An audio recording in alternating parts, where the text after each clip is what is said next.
চাঁপাইনবাবগঞ্জে বিএনপির লিফলেট বিতরণ কর্মসূচি অনুষ্ঠিত।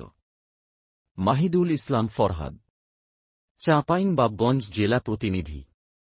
বাংলাদেশ জাতীয়তাবাদী দল বিএনপি ঘোষিত রাষ্ট্র কাঠামো মেরামতের ৩১ দফা বাস্তবায়নের লক্ষ্যে চাঁপাইনবাবগঞ্জ পৌরসভার বিভিন্ন গুরুত্বপূর্ণ স্থানে লিফলেট বিতরণ কর্মসূচি অনুষ্ঠিত হয়েছে।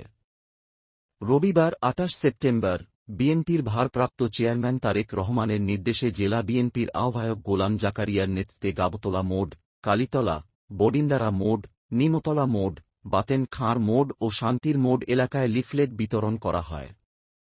এ সময় উপস্থিত ছিলেন এএইচএম জামাল বাচ্চু, সাধারণ সম্পাদক, পৌর বিএনপি; কামরুজ্জামান মুক্তা, সিনিয়র সহসভাপতি, পৌর বিএনপি; জাহিদ হোসেন, সিনিয়র যুগ্ম সাধারণ সম্পাদক, পৌর বিএনপি; সৈয়দ মাহবুব আলী লালা, নেতা, ১৫ নং ওয়ার্ড বিএনপি।